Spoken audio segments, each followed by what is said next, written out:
3 की 13 फ़राइज़, अगर थोड़ी सी कोई गलती हो तो मुझे दुरुस्त करते रहिएगा बीच में। 7 बाहर के 6 अंदर के। बाहर वालों को कहते हैं जी शराइत नमाज, कि नमाज की शराइत जो है ना वो होना जो है ना वो नमाज को कायम करने के लिए ज़रूरी है। बाहर की क्या है, मैं उंगली रखूँगा, घुमाता जाऊँगा, जो जो चीज़ सामने आती जाएगी वो उसका मैं फ़र्ज बताता रहूँगा। तो इसका तरीका ये कि याद हो जाएगा, ठीक है। सबसे पहले नियत करना, ठीक है। उसके बाद बदन का पाक होना, उसके बाद लिबास का पाक होना, उसके बाद सतर का ढपा होना, उसके बाद जगह का पाक होना, फिर किबला रुख होना और वक्त का तयन होना, यानी वक्त होना। ये 7 फ़र्ज़ अगर इसी तरह से हम याद कर लेंगे इंशाल्लाह कभी भी नहीं भूलेंगे। ये 7 शराइत नमाज है, ठीक है। मैं दोबारा दोहराता हूँ, फिर कोई 3-4 बंदे बीच में से बारी बारी दोहरा रहे हैं। सबसे पहले जी नियत करना, ठीक है, यानी दिल की नियत करना। फिर बदन का पाक होना, लिबास का पाक होना, सतर का ढपा हुआ होना, जगह का पाक होना, किबला रुख होना और वक्त का होना, यानी कि ज़ोहर के वक्त असर नहीं पड़ सकते, ठीक है जी। अगर किसी को याद हो गए हो तो बता दे, एक दफ़ा बता दें तो मैं दोबारा दोहराता हूँ। नियत करना, बदन का पाक होना, लिबास का पाक होना, सतर का ढपा होना, किबला तरफ मुंह होना, नीचे जगह फिर आगे किबला और फिर नमाज। ऐसे उंगली चलाओ ना, ऐसे ऐसे चलाते जाओ, सही। जी। और भी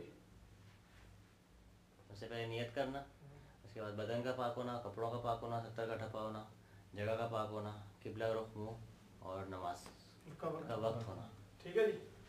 एक दफ़ा फिर एक दफ़ा बता दें।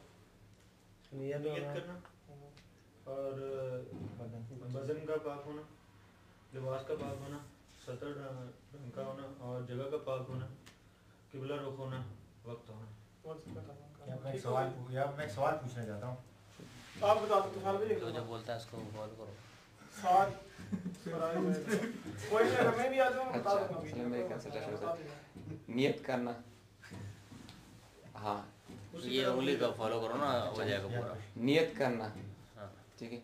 जगह का साफ होना, बदन का या मैं बताया एक दफ़ा सुनो, उमर बता दो। नियत करना, जिस्म का पाक होना, लिबास का पाक होना, सतर का ढपा होना, जगह पाक होना, किबला की तरफ रुख होना और नमाज का वक्त। उंगली चलाते जाओ, जो चीज़ सामने आ रही है वो बताते जाओ, याद हो जाएगी। उंगली पे फॉलो करो। नियत करना है, बदन का साफ होना, कपड़ों का साफ होना, हाँ सही। सतर का ढपना, कबले रूह होना, जगह का साफ होना, कबले रूह होना, वक्त का तयन करना। ठीक हो गया जी, अब आगे चलें।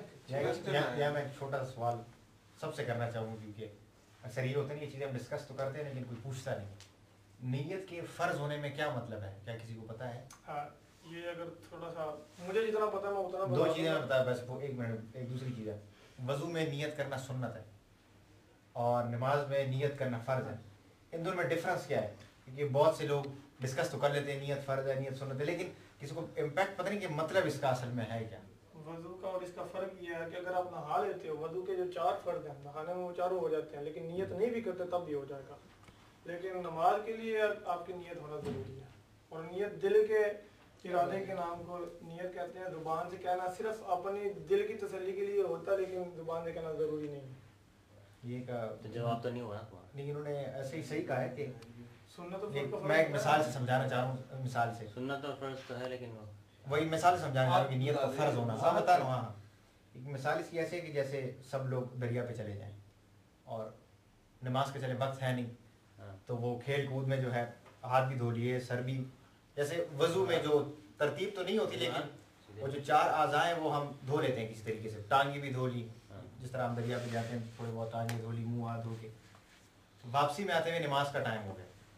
अब नियत का फ़र्ज़ होने का तो मतलब यही है कि असर का टाइम है, मेरी नियत ये कि मैं असर पढ़ने जा रहा हूँ, तो यहाँ पर फ़र्ज़ मतलब अब ये नहीं कि मैं ज़ोहर की रह गई है तो मैं ये 4 रकात पढ़ लेता हूँ असर की जमात के साथ, तो चलो वो मेरी ज़ोहर हो जाएगी और 4 में फिर अपने लिए ऐसे ही पढ़ लेता हूँ। ऐसे नहीं होगी, ये पिछली कोई रह गई हो उसको चलो इसके साथ मिला के वो मैं कर देता हूँ। तो नियत का फ़र्ज़ होना, या वक्त ना पता और ये 4 पढ़ लेता हूँ जो चले जो वक्त वो अक्सर कंसीडर करा लूँ। जैसे घर में 4 रकात नवाफिल पढ़े, मस्जिद में पहुँचे, वहाँ पर फ़र्ज़ नमाज हो गई है 4 रकात, तो अब नियत का फ़र्ज़ होना, अब ये नहीं कि चलो वो 4 पढ़ लिए उसको फ़र्ज़ हो गए, फर्ज हो गया। या इसका मतलब नियत का फ़र्ज़ हो। नियत का सुन्नत होना जो मैंने कहा कि वज़ू तो नहीं किया लेकिन वजू की जो 4 अरकान थे वो दरिया में किस तरीके से धुल गए, वापस आए। नियत का सुन्नत होना अब यहाँ पे है कि चलो अब नियत वो नहीं थी कि हम खुसूसन जो है नमाज के लिए जो है वजू कर रहे हैं, कि वैसे ही दरिया पे गए तो चलो आज़ाद धुल गए, तो उस लिहाज से आप आके नमाज पढ़ ले तो आपकी नमाज हो जाएगी, नमाज हो जाएगी, नमाज हो जाएगी। हाँ, तो इसीलिए हम कहते हैं नियत का सुन्नत होना। ये उस दिन भी बात मैंने की थी ना, तो ये चीज बहुत से लोगों को पता ही नहीं है, क्योंकि वो दोबारा के फिर वजू कर लेते हैं, अक्सर की भी होती है। हाँ, तो ये चीज इंपॉर्टेंट थी बतानी थी, क्योंकि मैंने जब सुनी थी मदरसे में तो मुझे समझ नहीं पड़ी कि नियत का फर्ज होना, या हम यही कहते थे नियत का फर्ज होना, चलो मुंह से कुछ कह लिया, मैं नमाज के लिए खड़ा हो रहा हूँ, जैसे हम कहते हैं कुछ अल्फाज पढ़ने हैं तो तब नियत फ़र्ज़ है, और वज़ू में जाके बैठे तो कुछ पढ़ना नहीं है, बस जी खैर धो ली। तो बस ये एक मिसाल थी छोटी सी, इसकी समझ आपको पड़ जाएगी कि वज़ू में, यानी वज़ू के लिए ज़रूरी नहीं है कि आप तयन करें कि ये जो मैं आज़ाद हो रहा हूँ या मैं खुसूसी जो जुमात होगी उसके लिए धो रहा हूँ। अभी वज़ू का वो कर लिया, या वैसे ही हाथ भी धो लिए, पैर भी धो लिए, सर भी धो लिया, फिर बाद में पता चल गया नमाज का टाइम है, तो फिर अब बंदा सोचे कि चलो मेरे तो अज़ा वैसे भी चारों के चारों मैं धो लिए, अच्छा उसी से मैं आके नमाज पढ़ ली। अच्छा, मैं करता हूँ फिर वज़ू। हाँ, लेकिन कर ले तो बेहतर है, लेकिन नियत का सुन्नत होना फिर ये मतलब। अच्छा, इसमें एक दोस्त की मिसाल में बताया, एक मेरा दोस्त है स्टॉकहोम में, जब मैं स्टॉकहोम में था, वो क्योंकि मैकडॉनल्ड्स में जॉब करता था तो उसे दिन भर नमाज का टाइम नहीं मिलता था, ये टाइम नहीं मिलता था, निकालता नहीं था टाइम, तो सुबह जॉब पे जाने से पहले सुबह फजर के टाइम पे वो 5 नमाज़ें पढ़ के चला आता था। तो वो कहता था मैं फजर, ज़ोहर, असर, मगरिब, इशा सारी सुबह पढ़ के आया हूँ। तो ये वक्त का होना जो है ना वो भी बहुत ज़रूरी, तो ये गलत था उसका जो अमल था। ठीक हो गया जी, 7 फर्ज याद हो गए, ठीक है। इंशाल्लाह इसके बाद 6 फर्ज जो अंदर के हैं वो करेंगे, फिर 13 के 13 इकट्ठे दोहराएंगे। तो ये फर्ज पहले कराने का मकसद क्या, मैंने क्यों कहा फर्ज करा दें, क्योंकि फर्ज ऐसी चीज़ है ये कभी भी साकित नहीं हो सकते, एक को भी छोड़ दिया नमाज नहीं होगी, ठीक है। हम कई दफ़ा ये भी एहतियात करनी चाहिए, हम यूनिवर्सिटी में ऐसे ये जगह पाक पढ़ लेते हैं, वो देखने में तो साफ है, पता नहीं पाक है ये कुत्ते भी लेके फिरते हैं, तो इसलिए साथ में या तो जैकेट अपनी ऐसी रख लें जो साफ़ हो, पाक हो, कि जब मर्जी बिछा के या जान मासा रख लें, तो सिर्फ फर्श पे पढ़ लेना जो नहीं वो ठीक नहीं है, जगह का पाक होना बड़ा ज़रूरी है।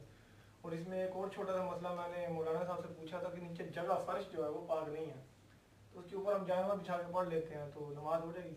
कहते क्यों नहीं होगी, मैंने कहा जगह तो पाक नहीं है। कहते जो जानवर बिछाया वो इसलिए तो बिछाया कि वो पाक हो जाए, इस तरह ज़मीन तो कुछ भी पाक नहीं है, जानवर बिछाने का मकसद ही ये है कि वो ऊपर से पाक है, आप उसके ऊपर पढ़ो, जमीन पे नहीं पढ़ो, जमीन पाक नहीं है, जानवर पाक है। मिट्टी पाक है, मिट्टी का आपको नहीं है ना, खुश्क मिट्टी पाक है, लेकिन ये इसमें ज़ाहिरी पाकी कंसीडर होती है नहीं। वो आपको मैंने वो बताता हूँ, वो नमाज़ जनाजा मैं एक दफ़ा पढ़ रहा था तो वहाँ पे इस तरह, जहाँ पे हो ही इस तरह की कंडीशन नीचे कुछ भी ना हो, नमाज़ जनाजा में एक जगह पढ़ रहा था तो वो घास थी और बिल्कुल खुश्क थी, तो किसी ने मौलाना से पूछा कि मौलाना हम जूतियों के ऊपर पाँव रखें या जूतियों से नीचे पाँव रखें ज़मीन पर, तो उन्होंने कहा कि ये घास खुश्क है, खुश्क घास और मिट्टी ये पाकी की अलामत है, आप जूतियों पर पाँव रखने की बजाय ज़मीन पर पाँव रख के पड़े, और अगर घास गीली होती, मिट्टी गीली होती तो फिर जूतियों के ऊपर पाँव रखते, क्योंकि जूती ऊपर से पाक होती है, नीचे से ना पाक। जी यहाँ पे एक बात ऐड करूँ कि मिट्टी की बात हुई थी, ये सिर्फ ये रसूल की एक और ख़ासियत थी जो कि अलहदा से दी गई थी। मिट्टी पहले वो नहीं थी पाक, सिर्फ इस उम्मत के लिए पाक की गई, और ये मौका दिया गया अल्लाह ताला ने रसूल की वजह से इस उम्मत को, मिट्टी को अल्लाह पाक ने पाक फरमाया। इस उम्मत के तमाम ज़मीन को मस्जिद बना दिया गया। अच्छा, इसके बाद आ जाते हैं 6 अंदर के जो फ़राइज़ हैं, उसमें सबसे पहले ये तकबीर तहरीमा कहना, अल्लाहु अकबर जो शुरू में हम पहले पढ़ते हैं, तकबीर तहरीमा कहना, खड़े होकर बता देता हूँ। सबसे पहले ये तकबीर तहरीमा कहना, फिर क़याम करना, किरत करना, गिनता जाता है, तरतीब वही है जिस तरह नमाज अदा करता है बंदा ना, तकबीर तहरीमा, क़याम, किरत, रुकू, 2 सुजूद, और आखिरी कादा में तशहद की मिकदार बैठना, ये चीज़ समझ लें। आखिरी कादा तशहद, कादा कहते हैं इस तरह से बैठने को, और तशहद की मिकदार कहते हैं इतनी मिकदार जितनी मिकदार में अत्ताहियात पढ़ी जाए, इतनी मिकदार आखिरी कादा में बैठना फ़र्ज़ है।